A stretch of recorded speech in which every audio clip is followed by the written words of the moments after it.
అయితే ఇప్పుడు మీరు ఇంత స్ట్రాంగ్‌గా ఉన్నారు. ఇంత స్ట్రాంగ్‌గా మాట మీద నిలబడుతున్నారు. ఆయన్నేమన్నా డిఫెండ్ చేయగలుగుతున్నారు. మిమ్మల్ని ఏమన్నా డిఫెండ్ చేయగలుగుతున్నారు. బట్ ఒకానొక స్టేజ్‌లో ఎందుకంత డిప్రెస్ అయిపోయారు?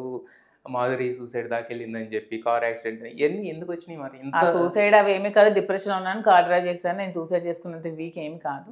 అది ఆ టైంలో డిప్రెషన్‌గా ఉన్నాను. ఒక 10 డేస్ నుంచి నిద్ర లేదు. చాలా స్ట్రగుల్స్ ఫేస్ చేస్తున్నాం. మా ఇల్లు కూడా కోల్పోయే స్థితికి మేము వస్తున్నాం. మా ఇల్లు లాక్కోవాలని ప్రయత్నిస్తున్నారు. మమ్మల్ని ఊర్లోంచి లేకుండా చేయాలని చాలా శక్తులు ప్రయత్నిస్తున్నాయి. యెస్. యెస్. సో ఇవన్నీ ఎదుర్కోవడం అప్పుడు చాలా వీక్ మూమెంట్‌లో ఉన్నాం. అతను నేను కొంచెం దూరంగా ఉన్నాము. నేను దూరంగా రావాల్సి వచ్చింది. సో ఇవన్నీ పరిస్థితులు అప్పుడు వీక్ మూమెంట్‌లో అలా జరిగింది అంతే. అంతేగాని నేను మరీ సూసైడ్ చేసుకునేంత వీక్ ఏమీ కాదు. అయితే యాక్చువల్‌గా అంటే ఇప్పుడు మీరు ఫ్యూచర్‌లో రాజకీయాల్లోకి రావాలనుకుంటున్నారా? లేదంటే ఓన్లీ బిజినెస్‌లో మేము రాజకీయాల్లోనే ఉన్నాం కదా! రావడం ఏంటి? అంటే ఆయనున్నారు. మీరు కూడా అంటే మరి అతను ఉంటే నేను ఉంటా కదా! శ్రీనివాస్ గారు అంటే మాధురి, మాధురి అంటే శ్రీనివాస్. సరే ఏ పార్టీలో ఉన్నారు ఇప్పుడు మీరు? మేము ఇండిపెండెంట్‌గా ఉన్నాం. స్వతంత్రులుగా ఉన్నాం. అన్ని పార్టీలు మావే ఇప్పుడు. ఇప్పుడు ఇండిపెండెంట్‌గా ఉన్నాం కాబట్టి వైసీపీ మాదే, టీడీపీ మాదే, జనసేన మాదే, బీజేపీ మాదే. అన్ని ప్రజలు మా వాళ్ళే. అందరూ మాకు సమానమే. ఎవరు కష్టంలో ఉన్నా వెళ్తాం. ఎవరు కష్టంలో ఉన్నా వాళ్ళకి కష్టాలు తీర్చుతాం. ప్రతి ఒక్కళ్ళ దగ్గరికి మేము వెళ్తాం. మాకొక్కళ్ళకే ఉంది ఆ ఫ్రీడమ్. అయితే సో స్వతంత్రుడికే ఉంటుంది ఆ ఫ్రీడమ్. సో ఆ ఫ్రీడమ్ దువ్వాడ శ్రీనివాస్ గారికి ఉంది. సో మేము ఇండిపెండెంట్‌గా పోటీ చేస్తాం. ఇండిపెండెంట్‌గా వెళ్తాం. అయితే మొన్న రీసెంట్‌గా మీరు నారా లోకేష్ గారిని పొగిడారు కదా! తప్పే ఉంది. అహా! అసలు నన్ను ప్రతిది దానికి క్వెషన్ కంప్లీట్ కూడా చేయనివ్వట్లే. మీరు అంత ఫాస్ట్ ఉన్నారంటే. పొగిడారు కదా! అంటే చాలామంది అనుకోవడం ఏంటంటే, లేదు టీడీపీకి దగ్గర అవుతున్నారు. టీడీపీలో జాయిన్ అవుతారని కొంతమంది జనసేన అంటున్నారు. మరి అవ్వాలంటే ఇప్పటికి వెళ్ళేవాళ్ళం కదా! హాయ్. అది అప్పుడెందుకు వెళ్తాం? ఇప్పుడు ఎలక్షన్ రిజల్ట్ రోజు ఓడిపోయాం. మేము 50 కోట్లు నష్టపోయాం మైండ్స్‌లో. మా మైండ్స్ లాక్కున్నారు. జీరో చేసి పడేశారు. ఇంట్లో ఇద్దరమే ఉన్నాం. ఏడ్చుకుంటూ ఉన్న రోజులు కూడా ఉన్నాయి. చాలా లో అయిపోయి ఇంకో ఎవరైతే సూసైడ్ చేసుకుంటారు. అలా అయిన పరిస్థితుల్లో చాలా మంది ఎమ్మెల్సీలు టీడీపీకి వెళ్ళిపోయారు. వాళ్ళకి ఎంతో అమౌంట్లు ఇచ్చి మరీ తీసుకెళ్లారు. ఎన్ని కోట్లు ఇచ్చి తీసుకెళ్లారు. మేము అంత మూమెంట్లో ఉంటూ 50 కోట్లు లాస్ అయిపోయి చేతిలో రూపాయి చిల్లిగా లేకుండా కష్టాలు అనుభవించినప్పుడు మేము వెళ్ళిపోవడానికి ఈజీ కదా! మేమెందుకు ఆ టైంలో కూడా శ్రీనివాస్ గారు జగన్మోహన్ రెడ్డికి సపోర్ట్ చేసుకుంటూ ఉత్తరాంధ్రలో మంచి వాయిస్ ఇస్తూ ఫైట్ చేస్తూ పవన్ కళ్యాణ్ని అంటూ ఇవంటూ ఫైట్ చేయాల్సిన అవసరం ఏముంది? మేము ఓడిపోయినా సరే అవసరం లేదు కదా! మేము వెళ్ళిపోవాలనుకుంటే అలాంటి ఆలోచన మాకు ఎప్పుడూ లేదు. అక్కడ మాకు అడిగిన క్వశ్చన్ ఏంటి?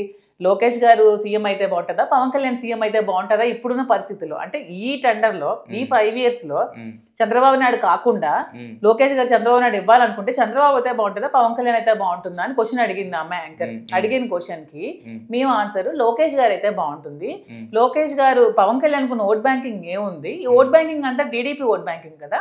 లోకేష్ గారు సీఎం అయితే బాగుంటుంది. చంద్రబాబు నాయుడు కొడుకుగా తను ఎప్పుడు అందరూ పప్పు అనేవాళ్ళు అవన్నిటి ప్రూవ్ చేసుకొని తన చాలా స్ట్రాంగ్ గా నిలబడి పాదయాత్ర చేసి మంచిగా నిలబడ్డాడు. హీ స్వీట్ స్ట్రాంగ్ మంచి పొలిటీషియన్ అని చెప్తాను. అందులో మాధురి గురించి మీకు తెలిసింది ఒకటి, నేను ఏదన్నా బోల్డ్ గా ఆన్సర్ ఇస్తాను. మనసులో ఒకటి బయట ఒకటి రాదు.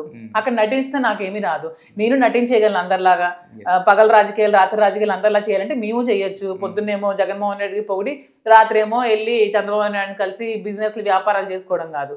ఉంటే దువ్వాడ సినిమాస్ లాగా జెన్యూన్ గా ఉండాలి, లేకపోతే మానేయాలి. మేము అలా పొగిడాం. దాంట్లో తప్పే ఉంది. జగన్మోహన్ రెడ్డి గారు అంటే మాకు అభిమానం. లోకేష్ సీఎం అయితే మేమేం తింటాం? జగన్మోహన్ రెడ్డి గారు సీఎం అయితేనే కదా మేము బాగుంటాం. మరి లోకేష్ సీఎం అవ్వాలని మేమెందుకు కోరుకుంటాం వైసీపీలో ఉంటూ?